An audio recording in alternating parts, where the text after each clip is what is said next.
Jaya Radha Madhava Kunja Bihari.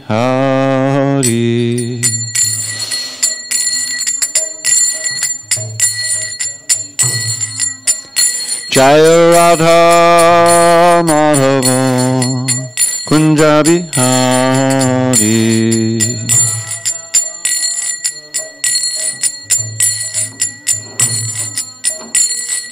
Gopi Jana Vallabha Girivaradhari.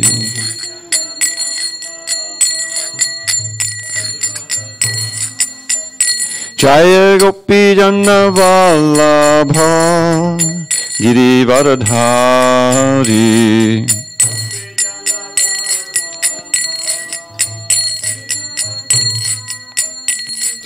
Yashodanandana Brajajana Ranjana.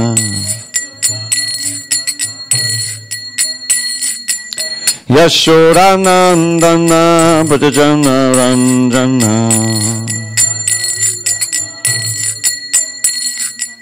Yamuna Tira Vanachari.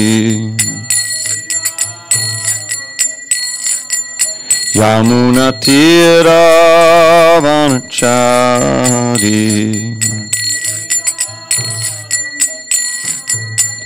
Jaya Radha Madhava Kunja Bihari.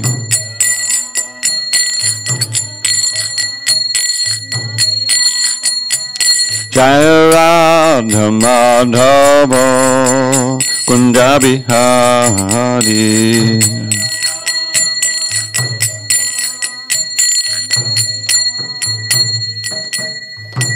Jai Mr. Paramahamsa, Bhagavatsaptaha, Ashtotoda Sri Srimad, His Divine Grace Srila A.C. Bhaktivedanta Swami Prabhupada Ki Jai. ISKCON BBT Founder Acharya Srila Prabhupada Ki Jai. Jai Om Vishnupad Paramahamsa, Bhagavatsaptaha, Ashtotoda Sri Srimad Divine Grace, Srila Bhakti Siddhanta Saraswati Thakur Ki Jai. Ananda Koti Vaishnavindi Ki Jai. Namacharya Srila Haridas Thakur Ki Jai. Grantharaj srimadbhagavatam Ki Jai. Samaveda Bhaktivinoda Ki Jai. All glories to the assembled devotees. All glories to the assembled devotees. All glories to the assembled devotees. All glory to Sri Guru and Gauranga.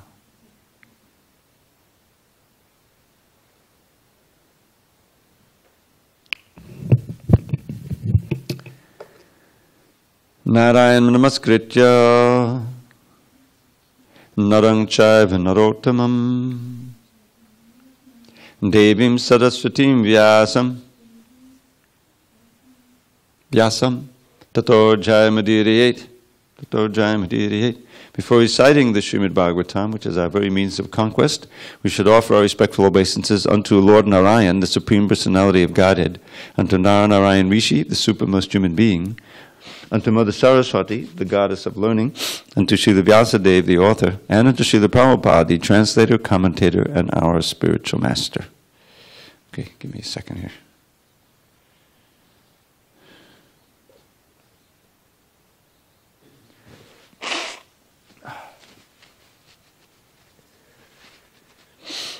Okay. Om Namo Bhagavate Vasudevaya. Om Namo Bhagavate Vasudevaya. Om Namo Bhagavate Vasudevaya. Okay.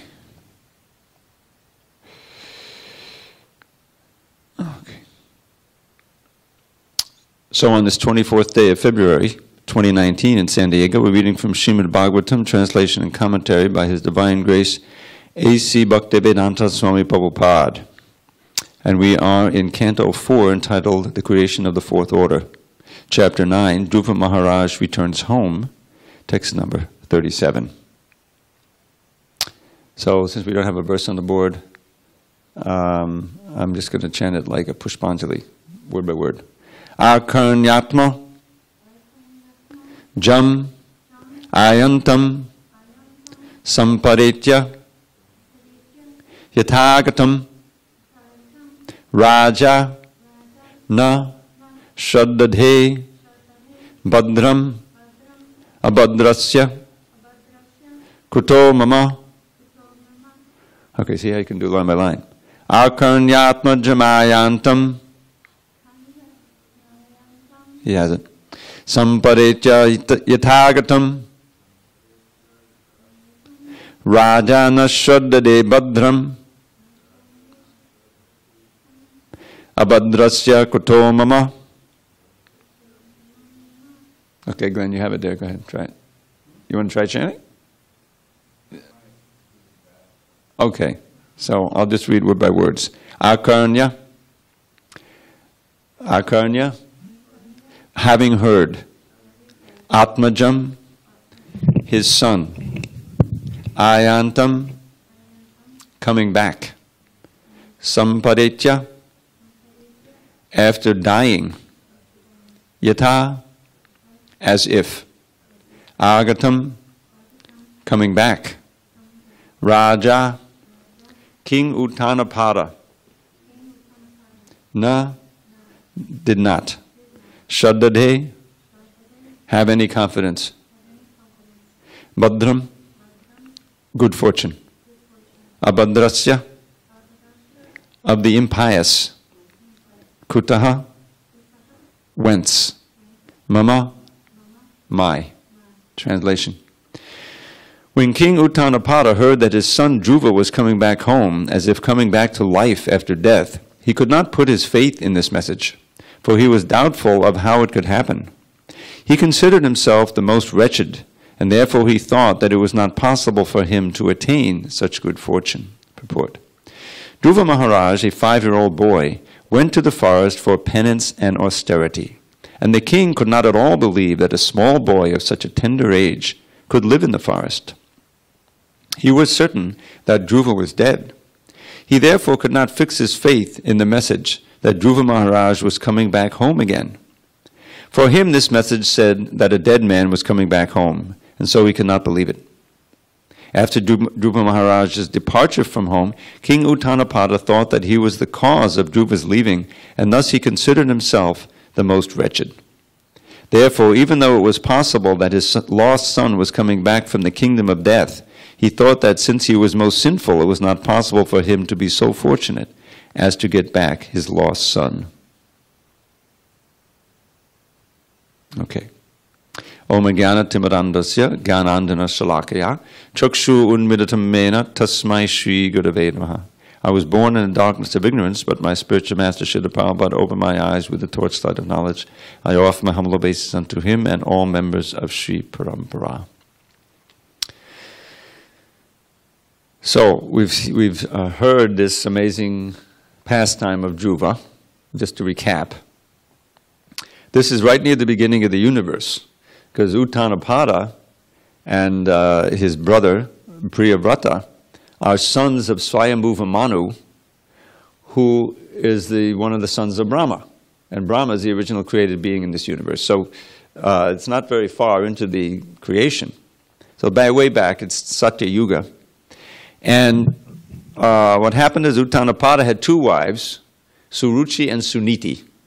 Suniti, the name Suniti means very virtuous. The name Suruchi means very beautiful. So King Uttanapada had grown much more attached to Suruchi than to his wife Suniti. And so Suniti was living a little distance away, and Suruchi was living in the palace. And when her son, Uttama, crawled onto the lap of King Uttanapada, then Dhruva, who was actually the elder son, wanted to join him. Very common affair. But Suruchi prevented him, because she wanted her son to get the favor so that eventually he would inherit the kingdom and she would be taken care of. So she forbade Dhruva from getting on the lap and said, you'll have to get the mercy of God first and take birth from my womb first, and then you can get on the lap. So Dhruva was hurt to the quick. You know what that means, to the quick? It means deep in his heart. He was very much hurt. And being a Kshatriya, he took great umbrage at this. He didn't cry, but he went to his mother, his actual mother, Suniti, and asked him, what can I do about this. He told her about it. So she said, what can I do? I'm not favored anymore by King Uttanapada, but Suruchi actually told you the truth, that you need to get the favor of God. He's the only one who can help you. And Prabhupada adds, in his realization, then Dhruva asked, well, where is God? And his mother said, I've heard that the great sages find him in the forest. So Dhruva, being a Kshatriya, very fixed in his determination, which is what the name Dhruva means, went off to the forest, heading toward the forest. Narada Muni heard about this, and he went to intercept him. And he was amazed at Dhruva's determination, and he told him, this is all very well and good, but you're a little young, so why don't you go back home, and later on I can teach you all about yoga and everything. And Dhruva thanked the sage. He said, thank you very much, but I can't deviate in my purpose. And he started out to the forest again. So Narada thought it best to instruct him in yoga, but really with the essence of bhakti. So he taught him a very austere practice, the usual pranayama, and you know that you hear about in the Bhagavad Gita, which is not at all suitable for a young child. But seeing his determination, he taught them. But he also taught him that he should chant Om Namo Bhagavate Vasudevaya, which is the name of Krishna. He should meditate on the Lord in the heart, and he described him in great detail. And he also gave him a little rudimentary deity worship. You can take some mud by the river. He went actually to Madhuvan, to the Vrindavan area, Mathura, and make a little murti and worship that, and at the end of the day you can dissolve it and make another one the next day. This is an authorized form of deity worship. So he was doing all this severe austerity, hardly eating, and eventually not eating at all, and just breathing every other day and then every third day. And but all the same time he was chanting the holy name and meditating on the Lord within. So what happened was that in his deep meditation, after only 6 months, which is not very long, he had blocked the universal breathing because he had been become such a powerful yogi that he had entrained the universal breathing. So when he stopped breathing, or breathing every third day, the demigods would have to breathe every third day. So they were suffocating. They went to Vishnu and said, please do something. So he came down on Garuda and appeared before Dhruva in the forest. And Dhruva was meditating in his heart. When his meditation broke, he said, oh, well, what happened? He looked up, and there's his object of meditation. So he immediately went into total ecstasy. And it describes how he was crying, and he felt like he was embracing the lotus feet of the Lord, and it was very emotional. And then he of course, tried to offer prayers, but he was only 5. He hadn't studied much Sanskrit, and so he needed some help, and he was touched on the head by the conch from Vishnu, and suddenly he got all of this knowledge and ability to offer prayers. He offered some very beautiful prayers, one of which I memorized once. Bhakti mohopa bhatam tvahime pasango bhuyadananda mahatam amalashayanam yenanda sobadamaru vasanam bhavabdim neshe bhavadgunakatam atapanamatta. So what he's revealing there is what he really wants now, and which is not the kingdom. He had desired, in a very childish way, a kingdom greater than his great-grandfathers, who happened to be Lord Brahma, which means that he wanted an eternal kingdom in this material world, which is generally thought to be impossible. But that's what he got. He was awarded Dhruvaloka, which is a Vaikuntha planet within this world. It's like the pole star. It's not destroyed when everything else is destroyed. So anyway, in this verse he's saying, my dear Lord, this is what I aspire for. Bhakti mohupa vahatam tvahime prasango. Let me have the meaningful, strong association of your pure devotees, in whose hearts flow the stream of pure devotion. Pavahatam. Pavahatam is like a powerful, Haribol, Eric, a powerful river. In other words, pure devotees. Tvahime bhuyat ananta mahatam amalashayanam, whose hearts are amala, means completely pure. Ashaya means that where you aspire to things for. It's another word for heart, where your desires are completely pure.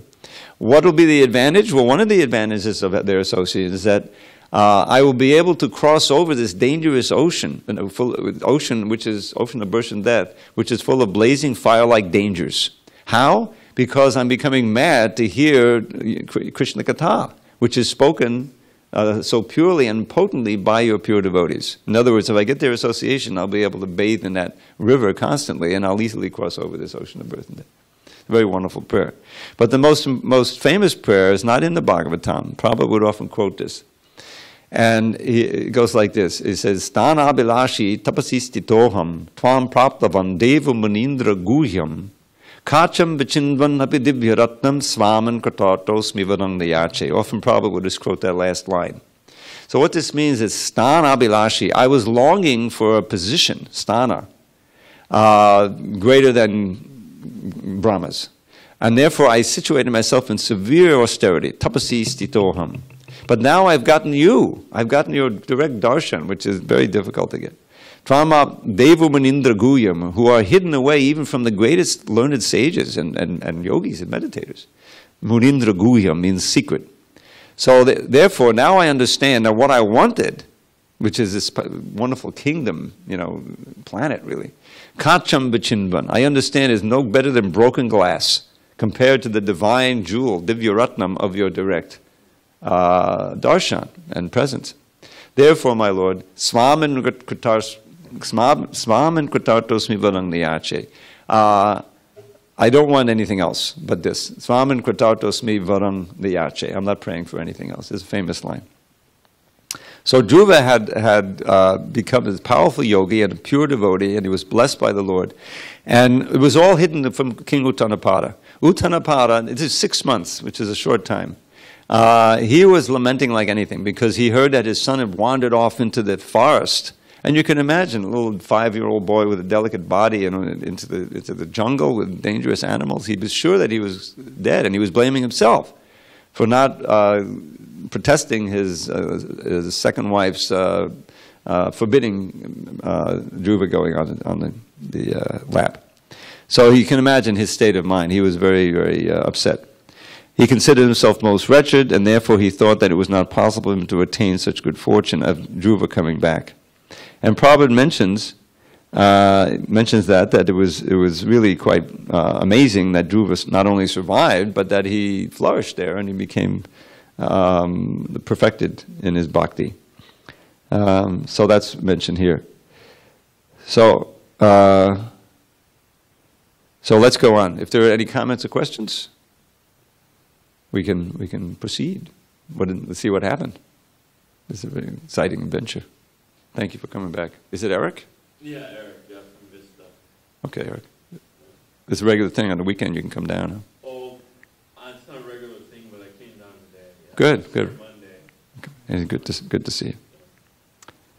All right, I'm going to read the next one. I'll just read the Sanskrit. Shadhaya vakyabet devarshir harsha vegena darshitaha varta harto ati prito haram pradhan mahadhanam. Although Uttanapana could not believe the words of the messenger, he had full faith in the word of the great sage Narada. Thus he was greatly overwhelmed by the news, and he immediately offered the messenger a highly valuable necklace in great satisfaction. No purport? I'll read the next, just forget the Sanskrit. Or we'll skip the Sanskrit. Then King Uttanapada, being very eager to see the face of his lost son, mounted a chariot drawn by excellent horses and bedecked with golden filigree. Taking with him many learned Brahmins, all the elderly personalities of his family, his officers, his ministers, and his immediate friends, he immediately left the city. As he proceeded in this parade, there were auspicious sounds of conch shells, kettle drums, flutes, and the chanting of Vedic mantras to indicate all good fortune.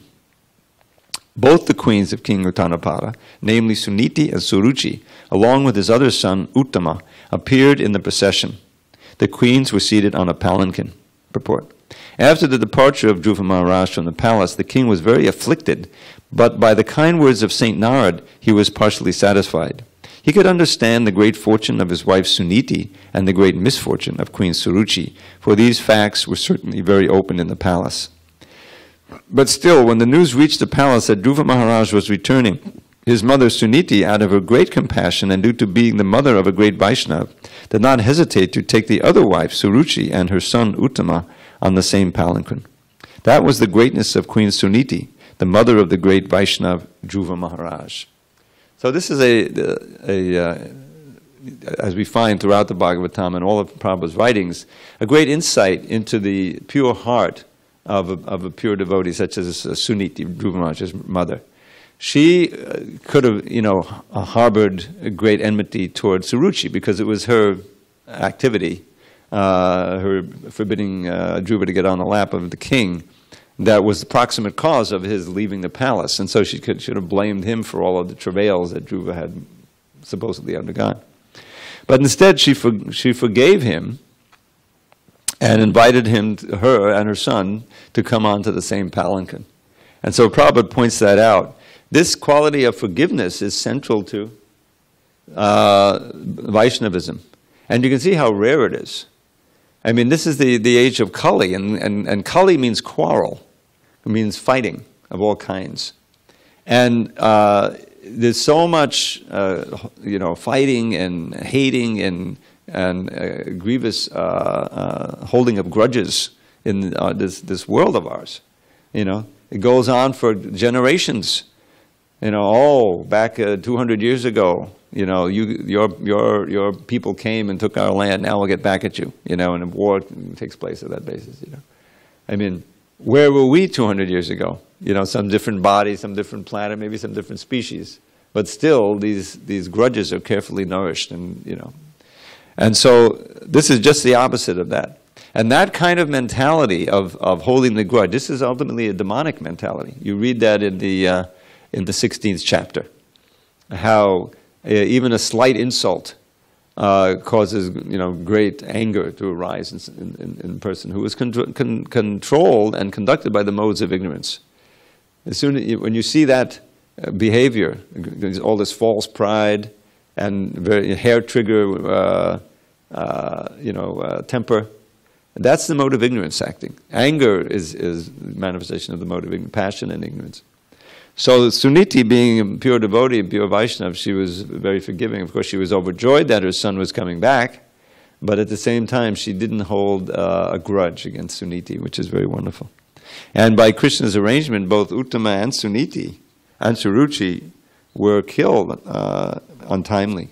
Uttama was killed by some yakshas, and Suruchi was killed in a forest fire when she went to look for him. This happened later, obviously. Krishna's arrangement. All right, let's see what happens next. Upon seeing Dhruva Maharaj approaching the neighboring small forest, King Uttanapada with great haste got down from his chariot. He had been very anxious for a long time to see his son Dhruva, and therefore with great love and affection he went forward to embrace his long-lost boy. Breathing very heavily, the king embraced him with both his arms. But Dhruva was not the same as before. He was completely sanctified by the spiritual advancement due to having been touched by the lotus feet of the Supreme Personality of Godhead. There's no purport here. Reunion with Dhruva fulfilled King Uttanapada's long-cherished desire, and for this reason he smelled Dhruva's head again and again and bathed him with torrents of very cold tears. Purport. By nature's way, when a man cries, there may be two causes. When one cries in great happiness upon the fulfillment of some desire, the tears coming forth from the eyes are very cold and pleasing, whereas tears in times of distress are very hot. You hear this several times from Srila Prabhupada. High emotion here. Then Dhruva Maharaj, the foremost of all nobles, first of all offered his obeisances at the feet of his father and was honored by his father with various questions. He then bowed his head at the feet of his two mothers. Purport. It may be questioned why Dhruva Maharaj offered his respect not only to his mother, but also to his stepmother, due to whose insults he had to leave home.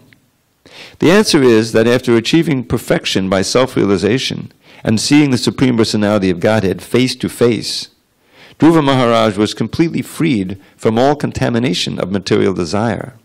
Feelings of insult or honor in this material world are never perceived by a devotee.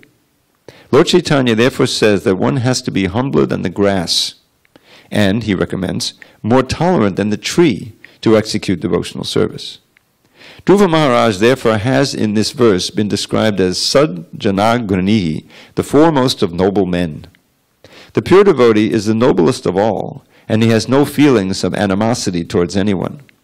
Duality due to animosity is the creation of this material world. There is no such thing in the spiritual world, which is the absolute reality. So you can see how urgent Srila Prabhupada felt it was to spread the science of Krishna consciousness. I mean, just 2 years before Prabhupada arrived in America, in September of 1965, no, 3 years, I'm sorry, we had the Cuban Missile Crisis. I don't think anyone is old enough to remember that. Do you remember? You do remember. Well, you're a lot younger than you look. I'm sorry, you look a lot younger than you are. Forgive me. Anyway, 1962, I was 14 years old. I think I was older than you at that time. It was the most horrible thing. It was like the end of the world. Recently, there was a scare in Hawaii. Did you hear about that? Where the alarms went off and they said, oh, North Korea is sending some nuclear bombs, so get ready. Hello? You know, it's like suddenly, what happened? We spent all this money to come to Hawaii on vacation, now we're dying. It caused a huge panic. People didn't know what to do, you know. And it took an hour before they finally said, oh, sorry, it was a false alarm. But I'm telling you, in October of 62, suddenly all of the fears which are kind of underneath the surface, but in those days, there was this sense of imminent nuclear war possibly happening. Russia was, Soviet Union, USSR was very powerful. And for us kids, you know, we were looking on the map and they're so huge and they usually make it all red. And China is also part of it. There's a huge red splotch on every map. And they have all these nuclear weapons pointing at us, you know. And I remember going down in the basement and they had this civil defense thing where there's little barrels full of crackers and things. If the war comes, you got to get underneath. And suddenly it's happening. It's happening. President Kennedy gets on the TV, says, oh, you know, we have detected that they've got these missiles now in Cuba, only 90 miles from the shore, and they're arming them with nuclear weapons. So before they get those nuclear warheads on there, we have to stop them. And so they had what they call a quarantine, because they call it a blockade. A blockade is an act of war. So they euphemized it as a quarantine, but they were actually blockading the whole, you know, island of Cuba with our Navy, and all in southern Florida, our whole army was going down there ready to invade, you know, which the Joint Chiefs were pushing them, yeah, you should invade. The Joint Chiefs of Staff, in other words, a tremendous pressure to actually start a war over this. So then we had to wait as the Russian ships were moving across the Atlantic, you know, with supposedly armed with these warheads, and what's going to happen when they meet the blockade? You know, are they going to fire weapons? Is it going to, you know, like a match getting off a war? This is the nature. And, you know, Bob Dylan is sitting in New York writing his song, and a hard rain is going to fall. You ever hear that one? And a hard rain is going to fall. He was talking about nuclear bombs coming down on New York. He's sitting there. This is what the mentality is. Everybody in the world was thinking of this. Billions. So, so Srila Prabhupada, so Krishna arranged, it was a miracle. And that's not the only time we came this close to nuclear war. There are about 60 times where some guy in some bunker somewhere in Russia is watching, and it looks like the U.S. has sent up a whole bunch of missiles. And all he has to do is get on the phone and call his superiors, and they're going to start the whole process going to send missiles back. But he had presence of mind to not make that call, but rather double check and see it turned out to be a computer glitch, you know. This guy recently died, and before he did, a few months before he did, they brought him over here to thank him for saving the world, for not making that phone call. I'm telling you, this is how close we've come. Krishna's hand was there, because Srila Prabhupada arrived in America just a few years later, you know, giving the only hope for the benighted world, which is Krishna consciousness. And the reason why is because it works on the heart. Because it's the only way for peace. Peace has to start here. That's why when you look in the Bhagavad Gita, there's a lot about peace. And especially in the second chapter. And the bottom line is, Vihaya kama niksavam pumam chadari nikspraha nirmamo narahankara sashanti madigachati. How do you get shanti? Shanti is peace. So he summarizes his instructions there, which he gave earlier. Vihaya kama, by giving up all material desire and living free of material desire. Puman chadari nikspraha nirmamo narahankara. Nothing is mine, and I'm not the owner or doer of anything. Recognizing the supremacy of the Lord, that I'm spirit, soul, and that everything is being done by nature. All of the instructions. Who could imagine that in today's world? That knowledge, backed up by practical bhakti, actually changes the heart. So you can become completely happy with practically nothing. because you're plugged into the reservoir of pleasure in your heart by simply serving Krishna, chanting Hare Krishna. And so that completely defuses all of this enmity and competition and hatred and everything for scarce material resources. It's the only hope for peace in this world, and Prabhupada said it many times. In fact, one of the earliest engagements they had, going up from 26 Second Avenue, because don't forget, he came in the middle of a war, Vietnam War, which is the reason I didn't become some teacher somewhere, but I dropped out of school and, you know, draft resistance and so much war resistance, because it was such a horrible thing. So Prabhupada went up to the UN with his band of like 20 devotees or something from 26 Second. That's all there were, you know. And for a peace vigil. And of course they started a kirtan, but as soon as they did, the guards came out, oh no, you can't have any noise down here, you know. So they sat down and just chanted silent japa for a couple of hours, you know, just giving off peaceful vibes, you know, that was it. But that's the actual way for peace, both in our own lives and in the world, is by the spread of Krishna consciousness, the Sankirtan movement. So here's the result of it is that Dhruva, who after all was pretty angry, and you know, he determined because of a material slight. And so his life perfectly illustrates the transformation of the heart that takes place through the process of bhakti yoga. You may begin bhakti for any reason. You may be, normally, you know, as Krishna says, Chaturvara jana sukha arto jigyasa artarti jnanicha bhadadarshama. You're in distress. I mean, how many times do people, like the old saying, there's no atheists in the foxholes? Have you ever heard of that? So someone may be an atheist, but when the bombs are coming over and his life is in danger, he prays to God and please save me. You know, well, maybe there is a God, so I bet. So the point is, distress is a major reason why people go to church, go to mosque, go to temple, to, you know, relieve it. And one of the distresses is financial, a major distress that people have, and so that's even listed. Artarti means for the sake of arta, which in this case means wealth. Pay the bills, my child is sick, whatever it may be. You know, they're not mutually exclusive. Arto jigyasu, just out of curiosity. I mean, we give out so many mantra cards and so many books, and people maybe just show up here or get online, more likely, you know, to check out Hare Krishna. That's approaching Krishna through curiosity. That's fine. Somehow or other, your ears are open and you're able to, you know. Or out of jnana, and or real knowledge. And Krishna says that he's the most dear to me. Someone who really knows what's what and is approaching me out of knowledge. But Dhruva wasn't like that. He didn't even approach God at first, you know, a vague idea, but he got the association of Narada Muni. And because that's the real benefit. You may come into the temple out of, you know, or open that book out of any reason, but as soon as you do, and you're a little receptive, you read Prabhupada's books, you're getting Prabhupada's association in the most important way, through the words. And you come to the temple, oh, the holy name is there, the devotees are there, the prasadam is there, and you're getting purified by Krishna's association through all of these media. So that's what happened to Dhruva. So Dhruva's life and his experience is very instructive for us. Because every soul, every single soul, is originally a servant of Krishna. Jivera swarupoi krishnera nityadas. This word swarup means a real eternal nature that can't be changed. Everything else changes. The body certainly changes. The mind certainly changes. Right? It's a world of change. That's why it's called bhava sagara. Bhava means change. And it's commonly said the change is birth, old age, disease, and death. Everything is going through the cycle, every living being.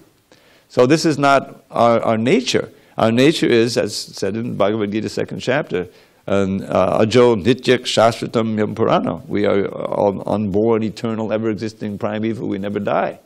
So how come we're dying? How come we're getting old? How come we're getting born? Because we're trapped by the illusory energy which we've embraced in this misconception that we are this body, and so we're separate from Krishna. So the swarup, the actual nature, is to be an eternal servant of Krishna. But Lord Chaitanya goes on in that verse. He says, Krishnera tatasta shakti beda bed prakash. All of these three concepts are central to Krishna, understanding Krishna consciousness. The first is that, as I mentioned, our real nature is to be servant of Krishna.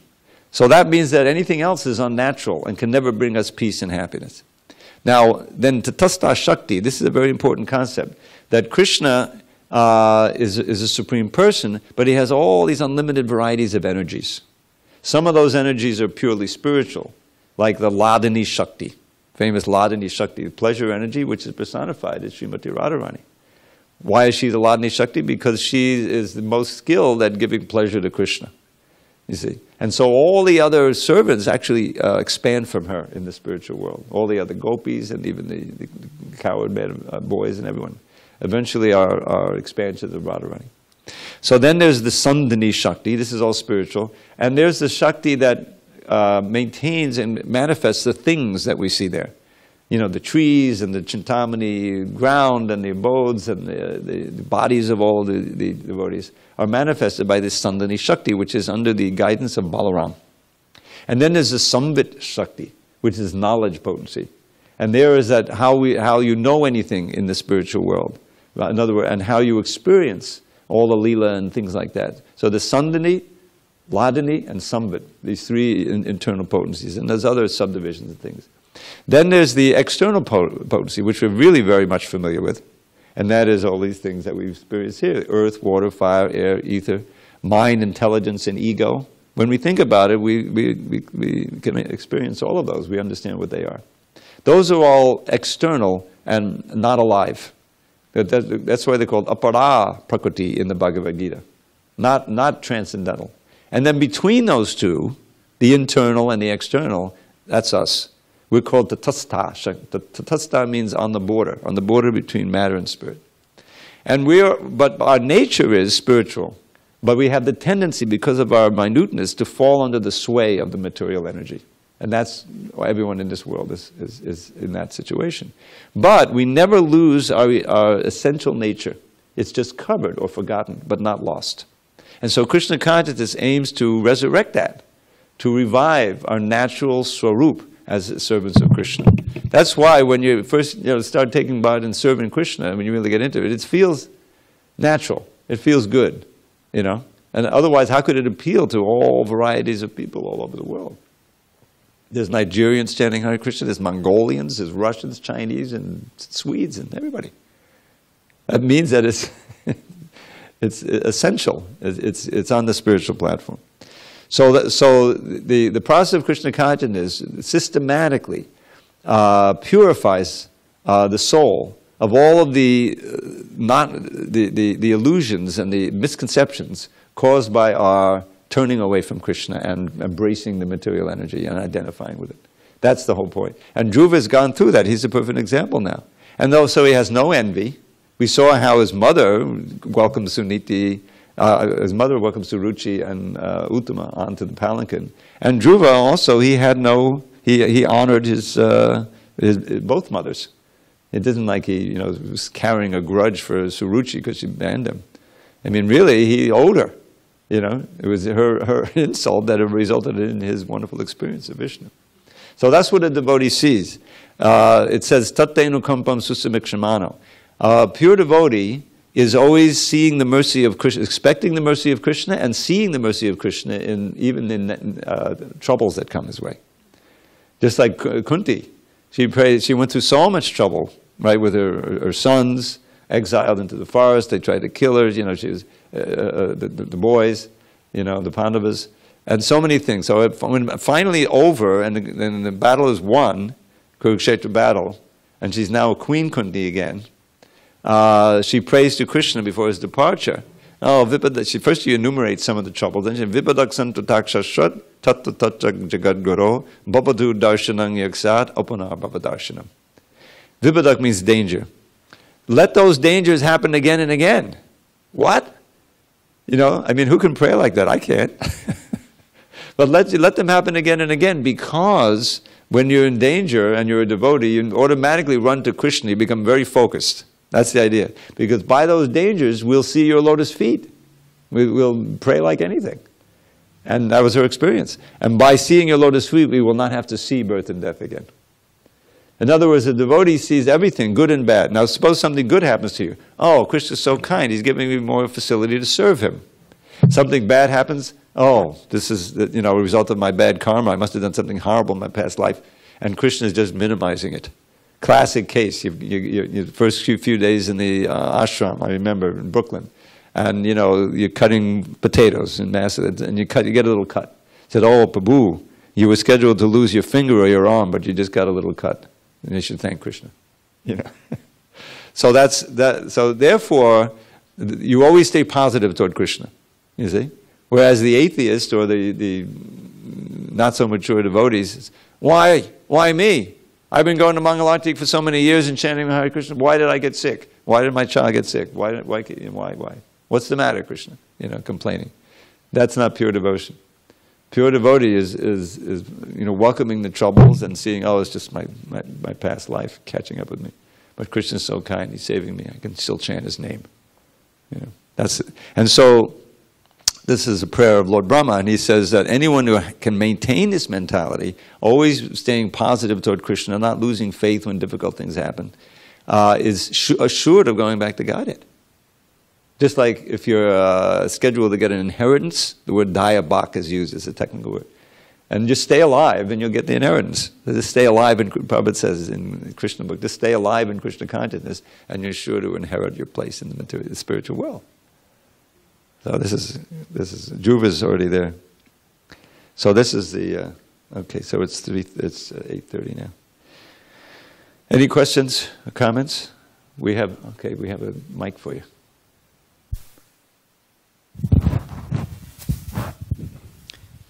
I think you mentioned before when difficulties come into people's life, you call it a atheistic cry.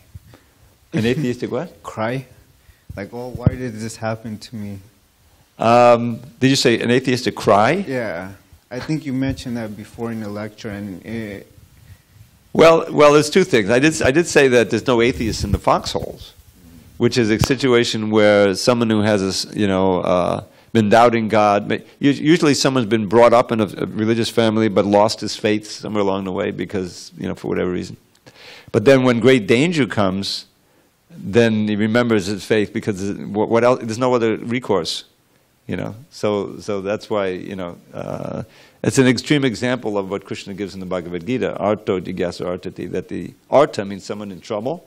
They approach me, But I'm not sure what else you're referring to.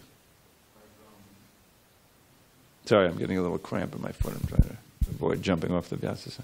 Like when someone loses a child, they say, "Oh, we're good people. Why God? Why did you do this to us?" Like that. Yes. And I think you referred to that as an atheistic cry. Well, I may have, but that's a phenomenon that Prabhupada also talks about. He gives the example from World War II, because he had some godbrothers from Germany, who they must have mentioned to him, or he'd read about it, that obviously during that war there was mobilization, and it's always mobilization of the men. This would be way before any women in combat, And so the women are at home, and they were generally Lutherans, Germany, religious Protestants. So they're praying like anything for their sons, brothers, husbands, and fathers to come back from the war. And the vast majority of them didn't. They were killed or they were grievously injured or whatever, And so they lost faith. They prayed like, as fervently as you could pray for that to happen, and it didn't happen. And so many of them became atheistic. They lost their faith for that. So that's why Lord Chaitanya says that's not what bhakti is about. Nadanang najanang nasundarim kavitang vajagadishakame. He's showing us how to pray there. Says, wealth and women, followers, the fruits of mundane piety, liberation from this world of limitless anxiety.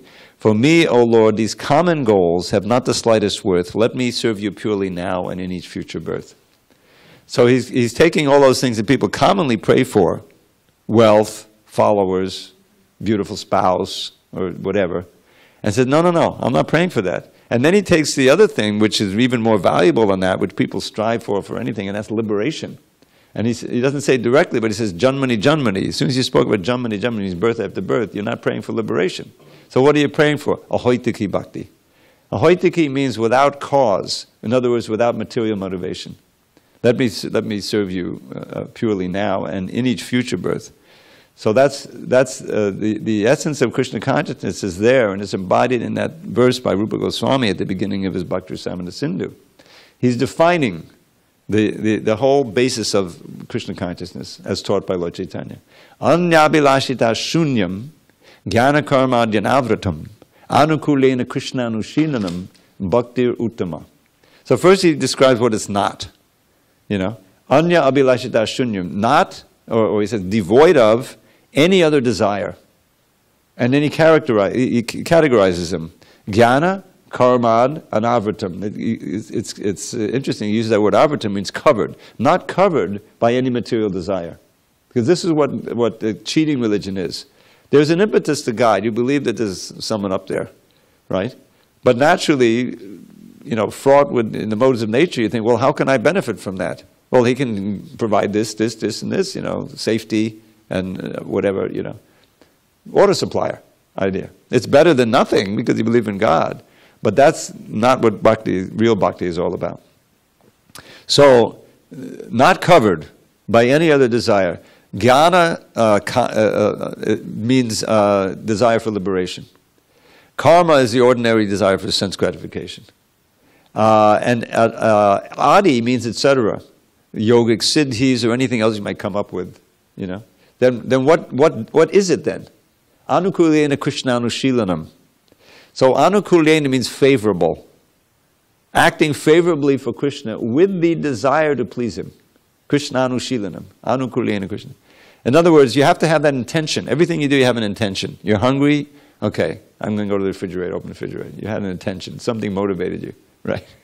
So that's what our life is, material motivation. But here the motivation should be to please Krishna.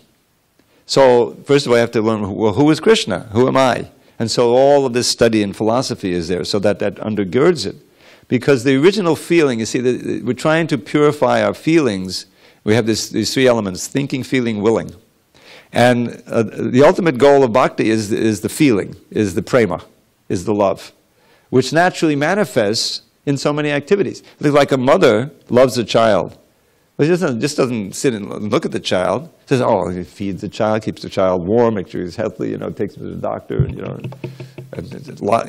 plays with the child. There's activity that's manifested from that. But it's all unmotivated. Let us put it, it has no material motivation or no selfish motivation. The motivation is that the child will be happy, the child will be safe, right? If the child smiles, the mother's day is made. Prabhupada says that kind of love is the closest thing to pure love of Krishna in the material world. But it's temporary, and tragically it sometimes breaks, the child dies, because it's not obviously pure bhakti. But it's a reflection of it, closest reflection. So, when we feel like that toward Krishna, and the ideal, of course, is always the gopis. You read about the gopis. It's really important, if you want to understand who those gopis are, to read chapter 4 of the Adi Lila of the Chaitanya Charitamrita. It goes into great deal who is Radharani and then all the gopis. Remember I mentioned how the gopis all expand from Radharani. So it's described that whatever they do, they're dressing themselves or this or that, it's all to please Krishna. Oh, Krishna will see and he'll be happy. They go out to the rasa dance. It's all to please Krishna. They say, oh, Krishna wants me to come out. He played that flute. I'm going, Now, in the process of doing that, they're also feeling so much, high emotion and love for Krishna. And symptoms are coming, But their motive is always to please Krishna. And at the very end of the CC, you find this wonderful, I call it a soliloquy. It's kind of, this long song by Lord Chaitanya explaining the last verse of the Shikshastika, where Radharani is saying, Ashla Shiva Paradatang Pinashnama Madarshanan Marmahatang Karotu Va Yatata Bhavadadhatu Lampato Mat Prananatas to Sahevanapara. So it's very, high sentiment. She's saying, let Madhava embrace this maid who's fallen at his feet, or let him trample me, or my most ardent hopes defeat by never giving me a chance to see him anywhere, thus shattering my heart and plunging me into despair. You see, he is a reckless libertine and not a saint. So let him act in any way he likes without restraint. Yet though his cruel and crooked ways may cause me constant woe, Krishna is the only Lord my heart shall ever know. And this is the symptom of prema as opposed to ordinary love. Although there are so many reasons for breaking the relationship, And what could be more of a reason that Krishna went away? He promised to come back, but he didn't, at least not right away, for many years. He gets married to 16,000 plus other queens, has children by them, you know. And so, and Radharani and the other gopis are pining away in Vrindavan, and Krishna's in Dwarka, you know. So, just imagine, you know, what would that do on a material agent? Oh, you know, we'll get on Facebook, you know, that rogue, you know, cheater. But nothing like that happened. They, as she says, those cruel and crooked ways may cause me constant woe. Krishna is the only Lord my heart shall ever know. So that means that the very act of loving him is bringing complete satisfaction. Although it may be manifesting externally in all these tears and, you know, all these things. But the pleasure is there. This is what Lord Chaitanya taught. It was amazing. You read the Anjalila. It's, you know, he's crying, he's bashing his face against the wall in the Gambhir, and blood is coming. You know, the agony of separation, but it's the highest pleasure. It looks like the agony, but there's the deepest meditation and absorption in Krishna in separation. But there has to be meeting in order to be separated. So it's meeting and separation. So Krishna appears to him, well, now I've attained Krishna. Then he's gone. Where did he go? Where did he go? And the rest of the day, you know. So it's inconceivable. It's, on the material level, it seems, oh, I don't want anything to do with that, you know. But actually, it is the highest pleasure. How to get into that? So we kind of got over time, and it says low battery, so that's a cue. All glories to Srila Prabhupada. Hare Bol.